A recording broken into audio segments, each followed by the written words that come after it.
नमस्कार दोस्तों। साथियों, पिछले वीडियो में हमने बात की थी अनुसूचित जातियों के बारे में, यानी मध्य प्रदेश की जातियां या जनजातियों के बारे में हमने बात की कि अनुसूचित जातियों के संबंध में कौन कौन से महत्वपूर्ण तथ्य हो सकते हैं। आज का हमारा वीडियो है मध्य प्रदेश की जनजातियों के अंतर्गत अनुसूचित जनजाति यानी कि यहाँ पर शेड्यूल्ड ट्राइब्स के बारे में हम पढ़ेंगे। अगर आपको डिटेल में पढ़ना है तो चैनल की प्लेलिस्ट में जाइए। बहुत पहले हम एमपीजीके को डिटेल में पढ़ चुके हैं। ये जो वीडियोस है ये वीडियोस यहाँ पर रिवीजन के तौर पर है। कुछ मेन फैक्ट ही हम यहाँ पर देखेंगे जिनमें से आपको एग्जाम में बहुत से प्रश्न देखने को मिलेंगे। यकीन मानिए अगर आप इन्हें एज इट इज याद कर लेते हैं तो आपको एग्जाम में बहुत ऐसे प्रश्न मिलेंगे जो यहीं से रहेंगे। बात करेंगे अनुसूचित जनजातियों के बारे में तो लगभग एक वीडियो तो ये रहेगा, इसके बाद में एक वीडियो या दो वीडियो और रहेंगे जिसमें हम कंप्लीट रूप से अनुसूचित जनजातियों के बारे में चर्चा करेंगे। तो मुझे आपके कमेंट मिले यहाँ पर, आपका रिस्पॉन्स मुझे बहुत सही लगा, इसलिए हम यहाँ पर अभी इस सीरीज को कंटिन्यू रख रहे हैं। लेकिन अगर आपका रिस्पॉन्स नहीं मिलता है तो हम इसे बंद कर देंगे। अनुसूचित जनजाति यानी कि शेड्यूल्ड ट्राइब्स की जब हम बात करते हैं तो सबसे पहली बात आती है दो आर्टिकल जो बड़े महत्वपूर्ण है अनुसूचित जनजाति के संदर्भ में। आर्टिकल 366 खंड 25, अनुच्छेद 366 का खंड 25 क्या कहता है भाई? ये अनुच्छेद 366 या आर्टिकल 366 जिसका खंड 25 ये बात करता है कि इसमें अनुसूचित जनजातियों को परिभाषित किया गया है। आपको कमेंट कर बताना है कि अनुसूचित जातियों को भारतीय संविधान के किस अनुच्छेद के कौन से खंड में परिभाषित किया गया है। तो आर्टिकल 366 खंड 25 में अनुसूचित जनजातियों को परिभाषित किया गया है। आर्टिकल 342(1) अनुच्छेद 242(1) जिसमें सूचीबद्ध जातियां अनुसूचित जनजाति कहलाती है। तो ध्यान रखना, आपको दो आर्टिकल बड़े ही महत्वपूर्ण हैं। अनुच्छेद 366 खंड 25 जिसमें अनुसूचित जनजाति को परिभाषित किया गया है और अनुच्छेद 342(1) में सूचीबद्ध जातियों को क्या कहा जाता है? अनुसूचित जनजाति। तो दो प्रश्न क्या क्या बन सकते हैं कि भारतीय संविधान के किस अनुच्छेद में अनुसूचित जनजातियों को परिभाषित किया गया है? तो आर्टिकल 366 खंड 25 भारतीय संविधान का कौन सा अनुच्छेद या किस अनुच्छेद में अनुसूचित जनजातियों को सूचीबद्ध किया गया है? अनुच्छेद 342(1).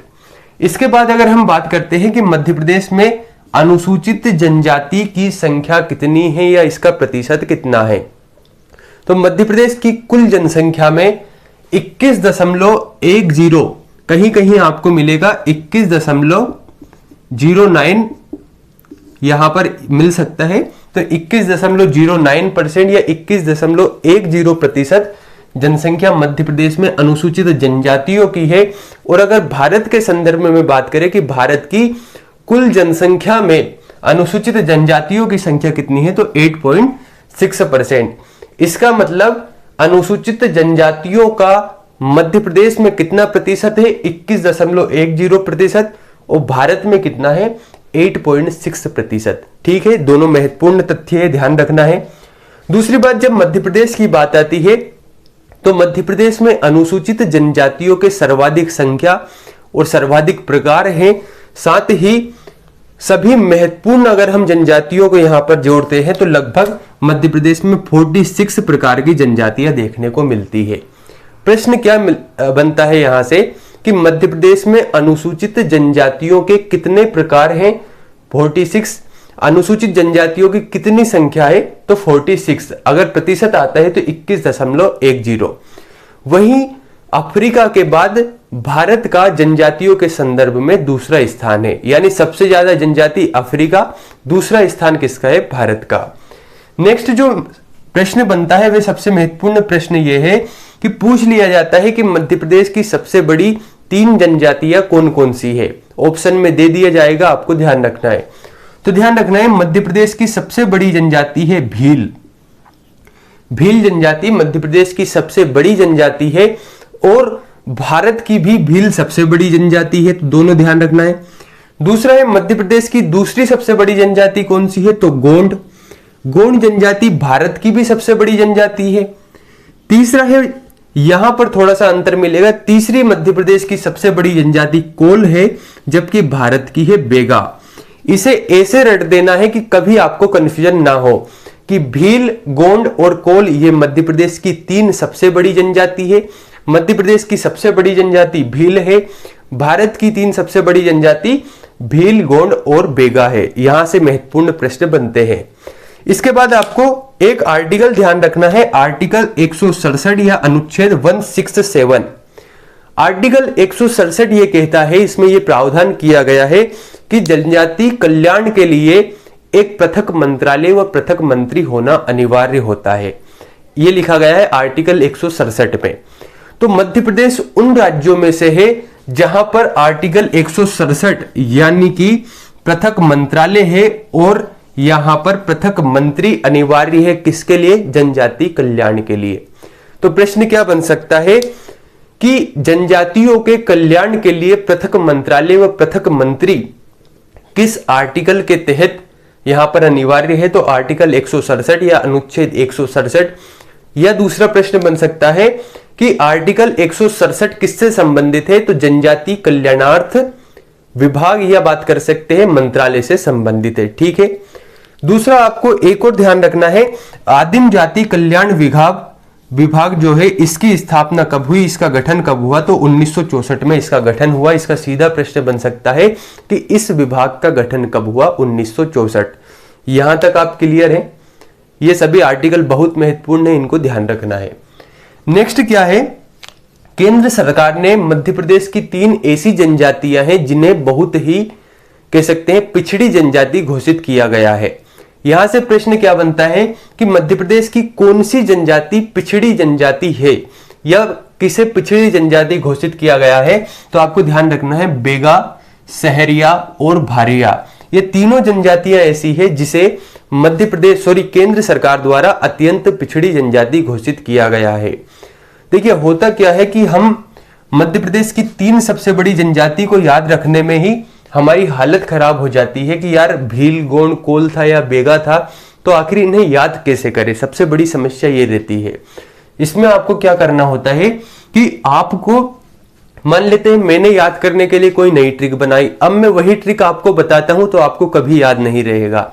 इसके लिए आपको अपने हिसाब से ट्रिक बनाना है जिसमें ये तीनों नाम आ जाए। जैसे मैंने कैसे बनाया था, इसे बेगा से मैंने बी ले लिया, सहरिया से एस ले लिया, भारिया से बी ले लिया। तो मैंने बस ध्यान रखा था बी एस बी, यानी बी से बेगा, एस से सहरिया, बी से भारिया। मेरे दिमाग में था कि केंद्र सरकार द्वारा अत्यंत पिछड़ी जनजातियां, तो ध्यान आ जाता था बी एस बी, बी से बेगा, एस से सहरिया, बी से भारिया। तो ऐसे ही आपको क्या करना है, जब आप याद करें तो याद करते समय खुद को कुछ ट्रिक बनाते चलना है अपनी, ताकि जैसे ही एग्जाम में प्रश्न आए वहां पर कंफ्यूजन नहीं होना चाहिए। आप इसकी भी बना सकते हैं, इसकी भी बना सकते हैं। नेक्स्ट, आदिवासियों से संबंधित यह बात करें, अनुसूचित जनजाति से संबंधित कुछ यहां पर शब्दों का प्रयोग किनके द्वारा किया गया उनको हम देखते हैं। तो सबसे पहले अनुसूचित जनजाति के लिए आदिवासी शब्द का प्रयोग किसके द्वारा किया गया? तो यह प्रयोग किया गया था ठक्कर बापा के द्वारा। इन्हें आदिवासियों का मसीहा भी कहा जाता है, ध्यान रखिएगा। ठीक है। इसके बाद अनुसूचित जनजाति शब्द का प्रथम प्रयोग, बहुत महत्वपूर्ण बात ध्यान रखना है कि प्रथम प्रयोग किसने किया? तो इस शब्द का प्रथम प्रयोग किया था साइमन कमीशन ने, और साइमन कमीशन ने ही अनुसूचित जनजातियों के लिए दलित शब्द का प्रयोग किया। यह ध्यान रखना है आपको। नेक्स्ट, अनुसूचित जनजाति शब्द का प्रयोग कहां मिलता है? अगर प्रथम प्रयोग पूछा जाता है तो साइमन कमीशन, और अगर प्रथम प्रयोग नहीं पूछकर सीधा अनुसूचित जनजाति शब्द के बारे में पूछा जाता है तो फिर ध्यान रखना भारतीय संविधान में अनुसूचित जनजाति शब्द का प्रयोग मिलता है। नेक्स्ट, महात्मा गांधी ने अनुसूचित जनजाति के लिए किस शब्द का प्रयोग किया? तो ध्यान रखना गिरिजन। अब आपको कमेंट कर यह बताना है कि महात्मा गांधी द्वारा अनुसूचित जाति के लिए किस शब्द का प्रयोग किया गया था। नेक्स्ट, पिछड़े हिंदू, अनुसूचित जनजातियों को पिछड़े हिंदू किसके द्वारा कहा गया? तो जी एस धुरिये। बहुत महत्वपूर्ण फैक्ट है, इनको ध्यान रखना है। सीधे प्रश्न बन सकते हैं कि महात्मा गांधी ने अनुसूचित जाति या जनजाति शब्द के लिए किसका प्रयोग किया। नेक्स्ट आती है अनुसूचित जनजातियों में साक्षरता दर। तो साक्षरता दर है 50.6%। ठीक है, अब ये प्रश्न बनता है कि सबसे शिक्षित जनजाति कौन सी है, तो वह है प्रधान जनजाति। अब हम पढ़ेंगे इनको, भील, प्रधान, कोल, वेगा, इनके बारे में कुछ महत्वपूर्ण तथ्य जहां से प्रश्न बनते हैं। नेक्स्ट, सर्वाधिक साक्षर जिला कौन सा है, तो सर्वाधिक साक्षर जिला है बालाघाट। अगला लिंगानुपात। लिंगानुपात क्या होता है ये हम पिछले वीडियो में समझ चुके हैं। तो लिंगानुपात अनुसूचित जनजाति में 984 और सर्वाधिक लिंगानुपात कहां पर मिलता है, बालाघाट में। यहां तक क्लियर है।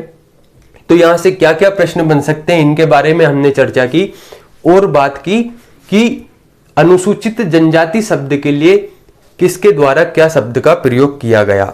अब हम देखते हैं सबसे महत्वपूर्ण चीज यहां से जो प्रश्न बनते हैं। प्रश्न ये बनता है कि सर्वाधिक अनुसूचित जनजाति वाले जिले कौन से हैं और सर्वाधिक अनुसूचित जनजाति प्रतिशत वाले जिले कौन से हैं, या न्यूनतम अनुसूचित जनजाति वाले जिले कौन से हैं, या न्यूनतम अनुसूचित जनजाति प्रतिशत वाले जिले कौन से हैं। ठीक है, अब मैंने आपको पिछले वीडियो में भी बताया था कि चूंकि जब हम इन्हें याद करते हैं तो बहुत जल्दी भूलते हैं, इसके लिए मैंने आपको बताया था कि आपको बस मैप बना लेना है। जैसे ही आप मैप बनाएंगे आपकी सारी समस्याएं एक बार में ही खत्म हो जाएगी। तो अब देखिए हम मैप से हम उन्हें समझते हैं कैसे। सबसे पहला प्रश्न पूछा जा सकता है कि सर्वाधिक अनुसूचित जनजाति जनसंख्या वाले जिले कौन से हैं। तो आपको ध्यान रखना है सर्वाधिक अनुसूचित जनजाति कहां पर मिलेगी, धार। तो पहला प्रश्न तो सबसे महत्वपूर्ण ये बनता है कि सर्वाधिक अनुसूचित जनजाति किस जिले में है। तो ध्यान रखना धार, इसके बाद है बड़वानी, इसके बाद है झाबुआ। तो हम क्या करते हैं, मैप बना लेते हैं सबसे पहले।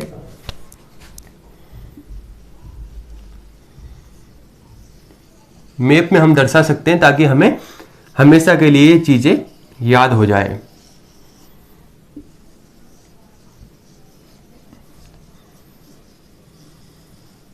देखिए हमने कहा सर्वाधिक अनुसूचित जनजाति वाले या जनसंख्या वाले जिले, तो सबसे पहला कौन सा है, धार। तो हम गए, धार कहां पर है, यहां। तो पहला नंबर डाला धार। दूसरा कौन सा है, दूसरा है बड़वानी। यहां पर हम आ गए बड़वानी। तीसरा कौन सा है, तीसरा है झाबुआ। अब देखिए आपको कितनी जल्दी ये चीजें याद रहेगी, झाबुआ। तो आप क्या समझेंगे जब मैप में ध्यान रखेंगे तो कि धार चलते हैं, धार से बड़वानी गए, बड़वानी से झाबुआ, यानी कुछ इस प्रकार से हम आ गए। तो ये हो गए सर्वाधिक अनुसूचित जनसंख्या वाले जिले। फिर न्यूनतम अनुसूचित जनसंख्या वाले जिले कौन से, अनुसूचित जनजाति जनसंख्या वाले जिले। तो भिंड, भिंड, भिंड के बाद हम कहां पर गए, दतिया, वहीं नीचे दतिया, और दतिया के बाद मुरैना, यहां पर है मुरैना। तो समझिए थोड़ा सा इसे, यानी आप भिंड से दतिया, दतिया से मुरैना, मैप में जैसे ही दर्शाते हैं चीजें याद हो जाती है। फिर पूछ लिया जाता है सर्वाधिक अनुसूचित जनजाति प्रतिशत वाले जिले कौन से हैं। तो सर्वाधिक अनुसूचित जनजाति जनसंख्या या प्रतिशत वाला जिला कौन सा है, तो वह है अलीराजपुर। तो अलीराजपुर कहां पर है, यहां पर है आपका अलीराजपुर।